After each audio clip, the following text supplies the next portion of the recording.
The first time I actually noticed my neighbor was the morning my car wouldn't start, and I was already 20 minutes late for a shift I couldn't afford to miss. I was crouched beside the driver's side door in my scrubs, my hair half done, my coffee still sitting on the kitchen counter because I'd forgotten it, and I was doing that thing where you turn the key again and again like the car will change its mind if you just ask nicely enough. It didn't. I sat back in the seat and pressed my forehead against the steering wheel and thought, very clearly, I cannot do this today. That's when I heard a knock on the passenger window. He was standing in the driveway with his hands in his jacket pockets, and he had that way about him, unhurried, like he'd been up for hours already and had nowhere pressing to be. He wasn't tall in a dramatic way, just steady-looking. He had a thermos in one hand and the faintest crease of concern between his brows. "Battery or starter?" he said, when I rolled the window down. I told him I had absolutely no idea. He asked if he could take a look. I said yes because I didn't have a better option, and 4 minutes later he told me it was the battery, and 11 minutes after that he had jumper cables running between his truck and my Civic, and the engine turned over like it had never had a single complaint in its life. I thanked him. He told me to drive it for at least 30 minutes so the alternator could do its job. I said I would. He nodded and walked back across the strip of dead grass between our driveways, and that was it. His name, I found out from my landlord later, was Reed. He'd moved in about 6 months before I noticed him, apparently. The house at the end of Larkspur Crescent had been a rental for years, and I barely paid attention to who came and went. I was working doubles at St. Ledet. Michael's 3 days a week, picking up home care shifts on the other days, and whatever was left of me after that went directly into keeping my marriage from collapsing. I say that now like I understood what was happening. I didn't, not yet. My husband and I had been together since I was 24. We met at a work Christmas party. He was in sales. I was a new grad nurse who'd borrowed a dress from my roommate and spent most of the evening by the appetizer table because I didn't know anyone. He came and stood beside me and said the spinach dip wasn't worth the risk, and I laughed, and that was that. We were married by the time I was 26. I thought we were the kind of couple that made it. We had been trying for a baby since year 2. That's not something people tell you about. How quickly 2 years of trying can hollow a person out. Month after month of ovulation strips and temperature charts, and that awful 2-week wait that stretches out like taffy, and then the moment in the bathroom where you already know before you look. I knew every time. I don't know how, but I did. My husband started pulling away around year 3. Subtle things at first, coming home later. Shorter answers. A certain kind of distance in the way he'd sit beside me on the couch, like he was already somewhere else in his head. I told myself he was stressed about work. I told myself this was just what long-term couples went through. I was so busy trying to fix myself. Specialist appointments, dietary changes, acupuncture that my coworker swore by, that I didn't look too carefully at what was happening right in front of me. The conversation happened on a Wednesday in November. He came home and sat down at the kitchen table and told me, very calmly, that he didn't think we were working anymore. I asked him what that meant. He said he'd been unhappy for a while. He said he needed space to figure out what he wanted. He said that the situation, that's the word he used, situation, had put a strain on things that he didn't think could be repaired. I sat there with a dish towel in my hands, and I thought about every appointment I'd been to alone because he couldn't take the time off. I thought about the month I'd had the procedure and come home to an empty house and made myself soup from a can and watched 3 episodes of something I can't even remember now. I thought about the way he'd stopped asking how I was. He moved out within 2 weeks. He was very practical about it. He'd already spoken to a lawyer, apparently. Our separation agreement came through in early December. Because we'd rented rather than owned, because we didn't have children, because I had my own income. The division was clean. I received half the joint savings, which came to just under $14,000. He kept his car, I kept mine. We split the furniture in an afternoon. I stayed in the rental because the lease was in my name and I didn't have the energy to move. I went back to work. I kept getting up every morning. That's really all I can tell you about those first few months. I got up, I went to work, I came home. I ate something. I slept. I got up again. It was Reed who broke that loop, and he did it without trying. It was a Sunday in March, the kind of soggy gray day that makes you forget spring is technically happening somewhere. I was trying to bring my groceries in from the car in one trip because I'd made the rookie error of not bringing bags, and a carton of eggs and a liter of almond milk and 2 cans of soup had staged a small rebellion about 6 feet from my front door. I was crouched down trying to save the eggs when I heard footsteps on the walkway behind me. "How many survived?" he said. I looked up. Reed was standing on the sidewalk with his dog, a big, calm German shepherd who was watching me with the polite interest of someone trying not to stare. I looked down at the carton. 3 eggs out of 12. I held it up. 3, I said. He pressed his lips together in a way that might have been a suppressed smile. He picked up the soup cans without being asked. He carried them to my door and set them down on the mat while I fumbled with my keys, and the dog sat very patiently on the bottom step. "Thank you," I said. "You didn't have to." He shrugged. It was a particular kind of shrug, not dismissive, just honest. Like helping was simply what you did, and making it a production would be the strange part. I found out the dog's name was Walter. I found out Reed had lived in Whitby before Larkspur Crescent, and before that, somewhere in northern BC that he didn't elaborate on. He wasn't a talker. That's not quite right. He was thoughtful. He paused before he said things. He listened in a way that made you aware of it, not in an intense way, but in the way of someone who actually wanted to know what you were saying. We started talking at the fence between our driveways maybe once a week, then twice.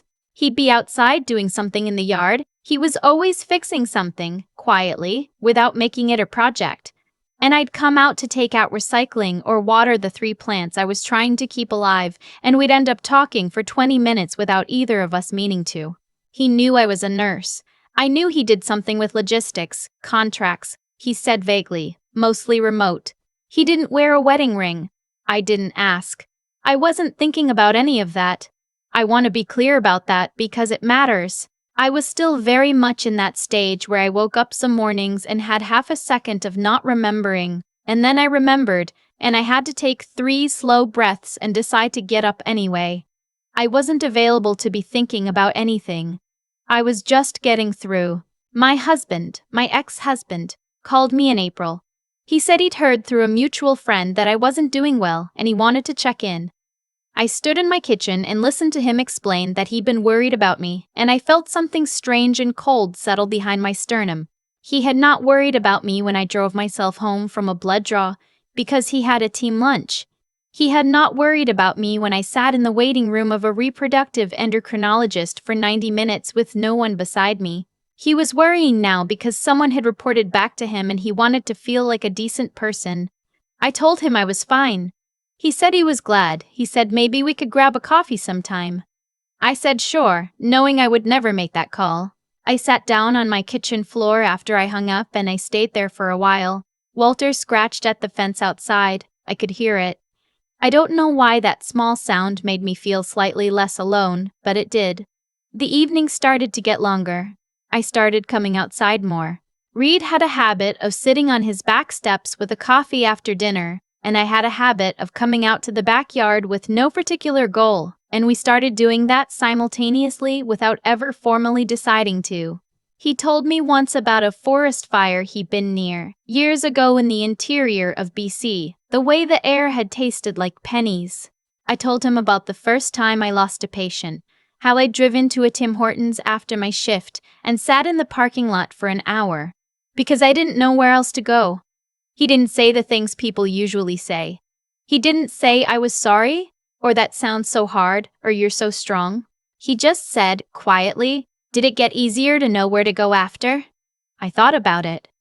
A little, I said. You learn the shape of it. He nodded like that made sense to him. I think that was the moment something shifted, not dramatically, just shifted. In May, my car needed an oil change and I asked at work if anyone had a mechanic they trusted, and someone told me there was a place on Taunton that was good and fair. And when I dropped it off, I found out Reed had recommended the same shop to someone in the neighborhood. It felt like nothing. It was nothing, I just noticed. He brought me tomatoes in June. He planted a small garden along his back fence, and there were more than he could use, and he left a bag on my front step with a post-it that just said tomatoes from next door in handwriting that was slightly more careful than I would have expected. I made a pasta with them and ate it standing at my counter and thought that was probably the best thing I'd eaten in months, and I wasn't sure if that was the tomatoes or just the fact that someone had thought of me. I knocked on his door the next evening and gave him back the bag with some of my grandmother's shortbread in it. He ate a piece right there in the doorway and said it was very good with an expression that made me think he meant it. It kept going like that. Small things, accumulating. And then the night everything almost fell apart, which happened to be a Thursday in August. My ex-husband showed up on my street. He was parked across from my house when I got home from a late shift, and he got out of the car when he saw me, and something in my stomach turned over in a way that had nothing to do with happiness. He wanted to talk. He said he'd been doing a lot of thinking. He said he'd made a mistake, and he knew that now, and he wondered if there was any part of me that was open to a conversation. He was wearing the jacket I always liked on him, and I thought, he chose that jacket on purpose, and something about that made me very tired. I told him this wasn't a good time. He said he just needed 10 minutes. He followed me up the front walk, still talking.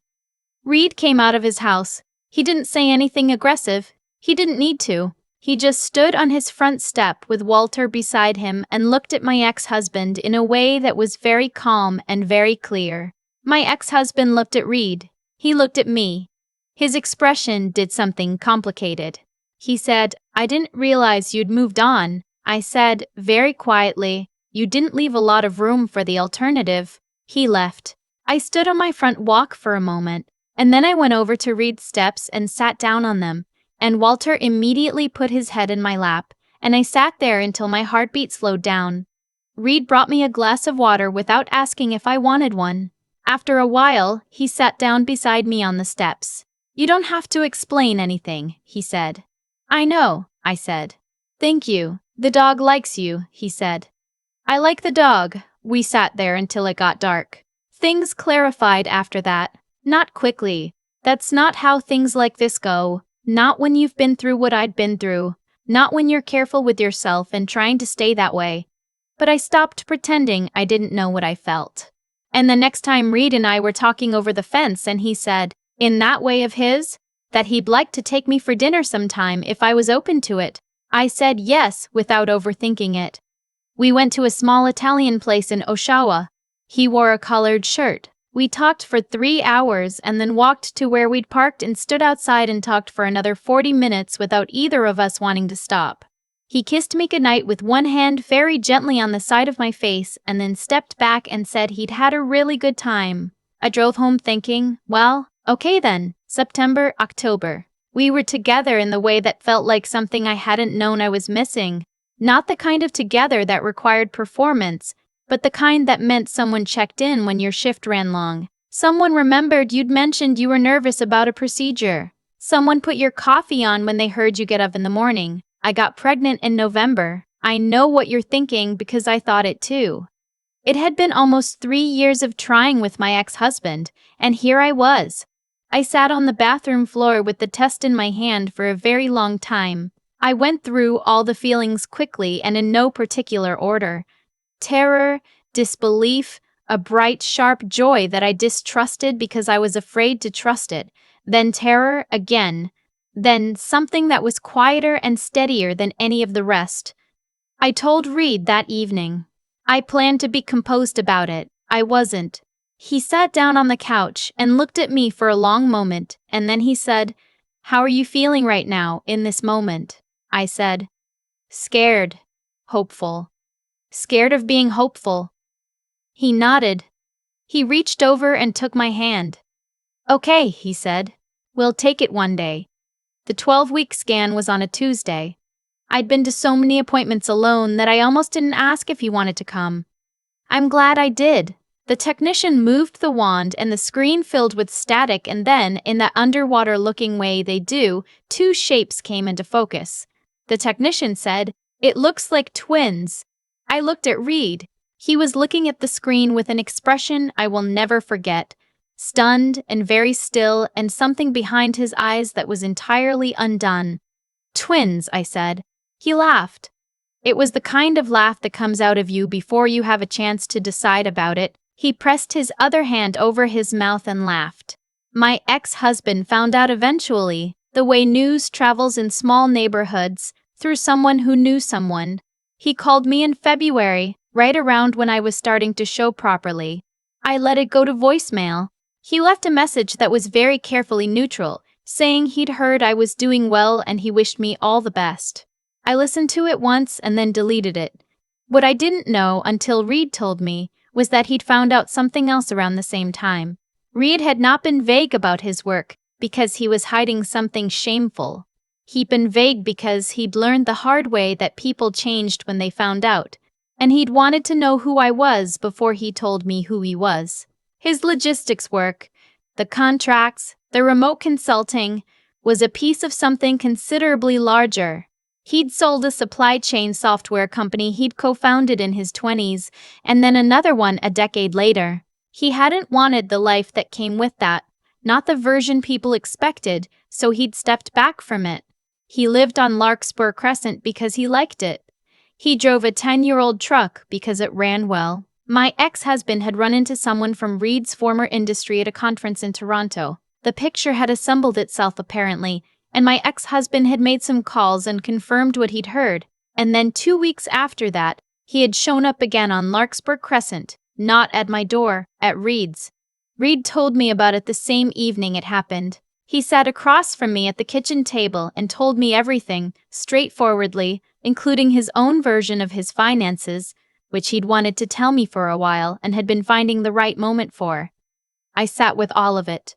Then I asked him why he hadn't told me sooner. He said, "Because I've spent a long time wanting people to see me before they see that, and with you I finally had that. I kept waiting for a moment that felt right, and I think I waited too long." I looked at him for a while. "What did he say?" I said. "When he came here?" Reed's expression went quiet. "He suggested that you might not have made certain choices if you'd known the full picture earlier. He thought I'd want to know that. He was trying to make you doubt me." "I know. Do you?" "Yes," he said. And the way he said it left absolutely no room for doubt. What he said had nothing to do with who you are. It said everything about who he is. I thought about the dish towel in my hands. The word situation. Every appointment I'd driven to alone. "You should have told me about the company," I said, not because of what it means, because I don't like surprises, and I would have liked to have known the full picture. He said, "You're right, I'm sorry." That was it. We didn't fight. We talked for a long time, and by the end of it, something had settled more firmly into place than it had been before.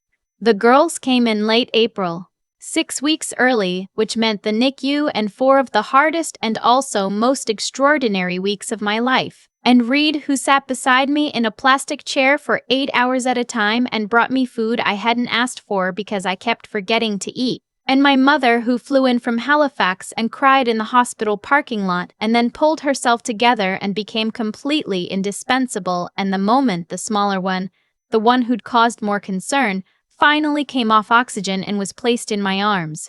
And how Reed looked at me across that room like the whole world had just rearranged itself into something that made sense. We named them what we wanted to name them, without consulting anyone. My ex-husband sent a card. I don't know what I did with it. My mother stayed for 6 weeks. She and Reed developed a rapport that I'm still not entirely sure what to make of. They had a shared love of early morning walks and strong opinions about the best diner in Oshawa. And more than once I came downstairs to find them drinking coffee together in the kitchen, talking, while the girls slept, and it felt like something so ordinary and so full that I had to set my hand on the doorframe for a moment. I went back to work when the girls were 7 months old, part-time at first. My schedule worked, and Reed's was flexible, and we managed it the way you manage things when you've decided you're going to figure it out together. Larkspur Crescent doesn't look different from the outside. Same row of rentals, same strip of dead grass between the driveways, same long gray winters, and the way the light comes back in March and feels like an argument you've won. Walter is 9 now, and his muzzle is going white, and he still puts his head in my lap every single time I sit on the front steps. I think about who I was the winter my car wouldn't start. The way I pressed my forehead to the steering wheel and thought I cannot do this today. I didn't know then that the person about to knock on my window would be the same one I'd be sitting beside in a hospital 3 years later, saying her name out loud for the first time. You don't know what's coming. That's the thing that used to terrify me and has slowly started to feel like something else entirely.